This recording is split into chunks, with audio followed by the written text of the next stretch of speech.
Hello everyone and welcome to the Kiki London YouTube channel. My name's Amanda and in today's video we are going to be doing my nails ready for the new Barbie movie. I was going to see it in the week and of course I had to have nails to match, so I thought I would take you guys along with me. Starting off, I have already done a lot of the cuticle prep and I was planning on just doing an overlay on my own natural nails, but I had in the week broke my middle and ring finger, so I rounded on them off and then they're obviously a lot shorter than the rest of my nails, so I decided I would come in and apply some tips, cut the tips right down short, but just so the length and the shape matches the pointer and the little finger. So here I am just gluing on these two tips. Like I said, I have already done a lot of the cuticle prep. I have got a dedicated prep video which I'll leave in the description box below in case you guys want to recheck out the prep steps. But I'm just taking a small amount of glue and gluing on these simple long stiletto tips and then cutting them right down short to a short square shape. Now I'm going to cut them as short as I sort of can with tip cutters. I forgot what they were called then. Then I'm going to come in with my Kiki London 100/180 grit file and just file these a little bit shorter so that the shape and length match my natural nails, because I want obviously the whole set to look all the same length. This is a great way if you have broken nail to fix one nail without having to do sort of a whole full set with tips or extensions. Usually if I've only got one or two nails to do, I usually will sculpt, but I haven't sculpted in ages, so I thought I would use tips today for ease. Now, when you are working with tips and gel, you do need to make sure that you remove the shine from the tips as well. So what I tend to do is file them into shape first of all with my file, and then I'll switch to my buffer just to come over and buff off the shine. And I also like to blend the tip into the natural nail plate a little bit. So I don't like to do too much of this with my file because you don't want to be over filing the natural nail plate. But what I did do here is I felt as though these tips just felt a little bit thick. So after buffing them in, I just swapped back to my file and just filed over the edges ever so slightly, being really careful that I wasn't over filing onto that natural nail plate. And then, because the reason you don't want to file too much on the natural nail plate is you are going to thin it down and cause lots of damage. So you have to be careful whenever you are working with your file on the natural nail plate. I prefer to buff over, but like I said, these tips just felt a little bit thick. And where we're doing a short set, I need to get rid of any thickness because we won't be building up too much thickness with our builder gel. So then once I blended those two in, I did just come over all of the nails and just give them a quick buff just to kind of finish off the prep steps. I like to just give them a quick buff before I come in with any of my gel products just to remove the shine from the natural nail plate. Then we're going to come in and give them a good wipe with an alcohol wipe. This is to dehydrate the nail. Then I always prime. Unfortunately, I hadn't caught this on camera, so I did come in with my Kiki London primer and apply a small amount of that just to the natural nail plates, and then we're ready to come in with our base coat. So today I thought I would use the new Hema Free base coat.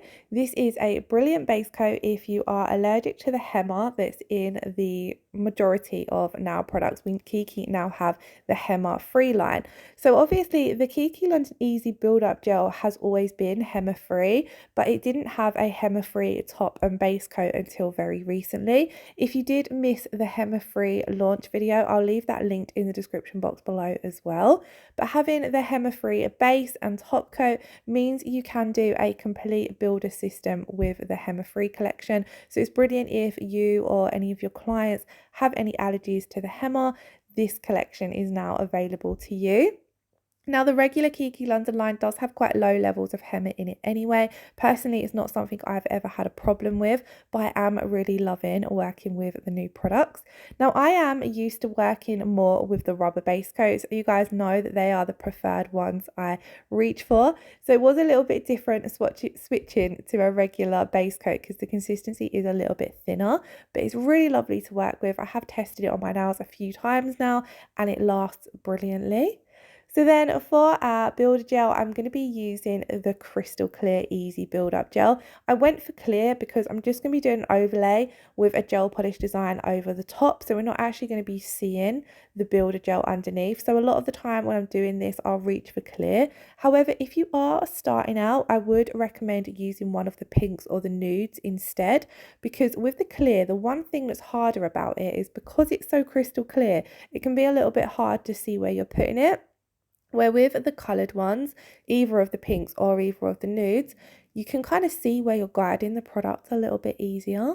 So just bear that in mind if you're starting out, especially when sculpting as well. I find the colours a little bit easier compared to the clear, but I love working with the crystal clear. It's such a beautiful product, especially for encapsulating as well. The clarity on it is beautiful. So we have done one nail. I will talk you through the steps on the next one.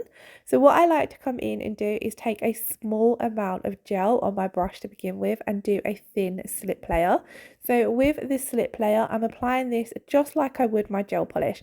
So a thin coat to the entire nail. I'm using this small amount of gel on my brush to get as close to that cuticle and sidewalls as possible, but you do want to be really careful that you don't get any product on the skin or cuticles. Of course, if you do, just wipe it off with a little bit of alcohol before curing. We leave that slip layer wet. And then we're going to pick up our ball of gel. So I'm picking up a small to medium sized ball of gel, and then I'm just going to work that into the slip layer, starting down at the cuticle area, letting the ball of gel roll off my brush, and I'm just working it from side to side until we get down to the very tip of the nail. You can see I'm tilting my nail downwards as well. This is to stop any product running back and flooding the cuticles. Here I'm just going over that sidewall area and just making sure that I'm happy with the application. And I felt as though it looked a little bit thin on this particular nail, so I come in with another small I picked up a ball of gel, but just a very small ball of gel, and just run it down the center of the nail. Then I'm going to hold the nail upside down. This is going to pull all of the gel down into that center and give us a nice apex. I only do this for a few seconds before then popping into cure. So then we're going to move on and do exact same on the next nail. So always starting off with that slip layer. You want to be really careful with your slip layer that you don't get it on your skin or cuticles, because the idea of the slip layer is it tells your builder gel ball, your next layer of gel, basically where to go. So it's kind of like a guide layer. So if you get your slip layer nice and neat, get it up close to those cuticles, then your ball of builder gel, your next layer, is going to follow into place, and it's going to know where to go basically. So if you get lots of your slip layer in the skin or cuticles and you don't clean it off, then more than likely your thicker ball of gel is going to go into the skin or cuticles, and then that can be harder to remove. So if you need to clean up, it's best to do it on that slip layer step. Working on the little finger, as you can see, I have really tiny nail beds. I remember back when I used to get my nails done before I become a nail tech, lots of nail techs used to comment on how tiny my nail beds are, especially on my little finger. So it has always been a struggle. So because I know that it's a struggle, naturally now I take such a small amount of product on my brush so that I know I'm not going to get loads of it in the skin or cuticles. And as well, when you are doing an overlay, you're not going to need a lot of product either, especially if you're doing a short nail overlay. You're not going to necessarily be needing to build up a thick apex or a thick structure. Of course, if you're working on more medium to long length nails, then you might want to build up that structure a little bit more so that there's the strength there. But on a natural gel overlay, like on my length nails, you're really not going to need a lot of product. But I do still love working with the builder gel for an overlay because I find it the absolute best for having nice strong nails. My nails are on the weaker side, and having that layer of builder gel over them just gives me that bit of security that I'm not going to end up breaking any of them. A lot of the time though, if I don't want to do a builder gel overlay, I will stick with the rubber bases, or the fibre base is a brilliant option as well. So let me know in the comments below if you'd like to see maybe some more videos doing natural nails with those, or of course if you have any other requests, do let me know in the comments below. I always love to try and do videos that I know you guys want to see. So now I do always like to come in over my builder gel with my buffer just to smooth everything out. This is going to get rid of any lumps or bumps or unevenness that you might have had in your application. Now, if my application has been really messy, or back when I first started working with builder gel, if I'd applied it too thickly, then I might reach for my 180 grit file rather than the buffer, just because it's going to speed up the process. However, the builder gel is very easy to remove with a file, so you want to be very careful if you are using a file that you don't overfile and remove too much of the product. Now, after I have finished buffing, I'm going to switch to my file just to fix up the shape a little bit, just because I want it to look a little bit more sharper, a little bit more crisper, and I want the two nails that I applied the tips to kind of blend in with the two nails that are my natural nails, just so you wouldn't necessarily know that I have tips on two of the nails. Let me know at the end of the set if you could see any difference between the two nails that I applied tips on compared to my two natural nails. Now, you could file before buffing if you preferred. I don't tend to find too much of a difference, but I do like to finish with a file just to get that nice crisp look. And I find that if I file my shape first and then buff, sometimes you can lose that crispness, especially when you're only working on short natural nails. Now, once you have done all of your filing and buffing, everything's going to be a little bit dusty. So you're going to reach for your Kiki London dust brush and give everything a really, really good dust to make sure you remove all of that dust. I like to go over my desk, my hand, everything, because those one tiny dust particles in your gel polish are so frustrating. I then did wipe with an alcohol wipe as well. And now we're ready to move on to the fun part, which is the design. So I have taken the beautiful Moonlight Pearl. This is one of my absolute favourite colours from Kiki London. As you can see, it's a white pearlescent gel polish. Now, if you use one coat of this, it looks quite opaque and gives off a really soft, gentle pearl effect. But if you use two coats of it, you kind of get that pearlescent effect coming through even more. So you can use this in one or two coats, whichever you prefer. One of my other favourite things about this colour as well is you can pop this over any of your other Kiki London gel polishes. Pop one thin coat over the top and it gives that colour the pearlescent effect. And because one coat is quite opaque, you don't lose too much of the colour you've put underneath, if that makes sense. For today's video though, I just wanted two coats of this as my base colour because I felt as though it gave off a little bit of a Barbie vibe. You know, the whole shine to it, it kind of gives off that bit of a plasticky look, and I really loved that. So I did one coat and then I popped this in to cure for 30 seconds, and then we're going to come in and do our second coat, keeping it nice and thin, being really careful around those cuticle areas.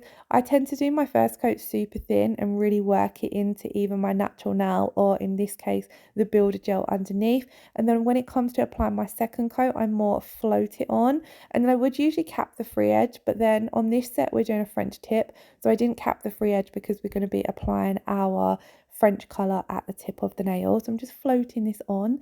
And I have to say, I did these on Wednesday and I went to see the Barbie movie on Thursday with my girls, and it was absolutely amazing. Growing up, I was a huge Barbie fan and it was brilliant to watch the movie. If you've seen it, let me know what you thought of it in the comments below, because it was a lot different to how I was thinking in my head.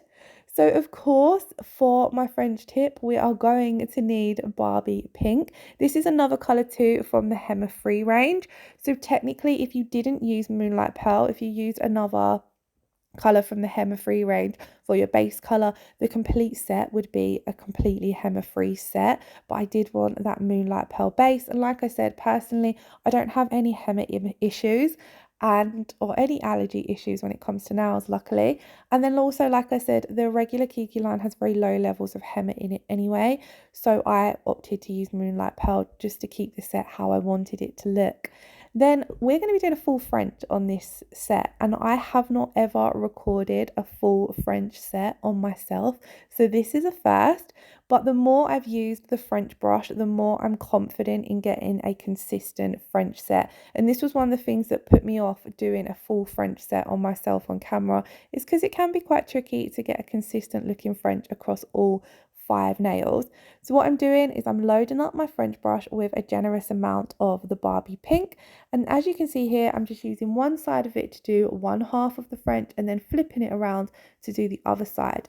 And because of how the French brush is shaped, you're able to consistently work with it throughout the set to remember how far down you pressed it to get all of your Frenches looking the same. So obviously the further down you take it, the longer of a French tip you're going to get. I only wanted quite a short French tip, but I did want the wings to come down a little bit. So I'm pushing the long part of my brush down a little bit further, and then we're going to do the same on the next side. And then I'm just using the centre of the brush to fill in that centre part of the tip. And then I'm going to come in with my round brush and just remove a little bit of that gel polish from the very sort of centre of the nail, so we get that more elongated tip wings as they go down the nails. I can't think what they would be called. I always call them the wings of my French, but more so it gives you that deeper smile line effect, but still be keeping a short French tip. I really loved how the Barbie Pink lit over Moonlight Pearl. I thought it was a really pretty combination, especially for a Barbie set. If you wanted to go with a bit more of a natural look, you could swap out Moonlight Pearl for any of the other Kiki London nudes, which would give you a little bit more of a natural looking coloured French. So once we had done the first coat, we're going to pop that into cure for 30 seconds, and then I'm going to come in and do the second coat just so that the Barbie Pink really pops. And I'm doing the second coat very similar, to be honest. So we're loading up the French brush with a generous amount of gel polish and then just coming right over the top of our first coat. And then I always have my round brush to hand or my angled nail art brush to hand with a little bit of alcohol just so I can clean up any mistakes I make. But as you can see here, the French brush does a lot of the work for you because it's shaped to create the French. Just use different parts of the brush to create different parts of your French. So I like to use the long tip to colour in any areas that I need a little bit more product and to get those wings slightly longer. So you can see here, I'm using that long part of the brush just so both sides of that nail match up. And then constantly look between your previous nail and your next nail just to make sure you're getting a consistent look throughout the set. And the great thing about gel polish is you can always adjust it, remove it, add a little bit more as much as you want before popping it into cure. This is what I love when I first switched from nail polish to gel polish, was how much you could play around with the product and perfect it without stressing or worrying about it drying. Now, another tip I would give as well, if you are doing a French on yourself, you can flash cure each nail before moving on to the next nail so that you don't worry about smudging the previous one. I didn't actually do it in this set because I was feeling quite confident, but you can use that feature on your Kiki London LED lamp as well, just as a little bit of reassurance so that you're not going to smudge the previous nail. Now that we have finished our French tip, we're going to come in and top coat. So I'm sticking with the Hema Free line and I'm using the Hema Free No Wipe top coat. Again, this has a thinner consistency compared to what I normally reach for. You guys know that I usually reach for my Kiki London rubber top coat, where the Hema Free No Wipe top coat is very similar to the regular No Wipe top coat. It's just got no Hema in it. So it does have that bit of a thinner consistency compared to the rubber top coat, but it works exactly the same as your regular top coat. It has a beautiful high shine to it as well. So you can see I'm just popping on a thin amount over the entire nail and just capping that free edge ever so slightly as well, just to make sure that we're not going to have any chipping issues. It does require a 60-second cure, so I've popped that in to cure for 60 seconds, and just look how pretty they look. And then we're going to come in with our Sweet Peach Cuticle Oil. So I'm just going to pop a small drop of this on all of the nails and give it a good massage in. I always really love this step, especially when I've done all the prep and things. I find that my nails get really dry, or sorry, my cuticles get really dry. So this really nourishes and revitalizes them. And then I did just wipe off some of the excess on the actual nail plate. And this is the finished result. I thought they were perfect to go and see the new Barbie film if you didn't want anything that was too full-on OTT Barbie. But I really loved how they turned out, so I hope you all enjoyed watching. If you did enjoy today's video, please do give it a thumbs up, leave me a comment below and hit that subscribe button if you haven't already. I hope you all have an amazing weekend. Lots of love. Bye bye.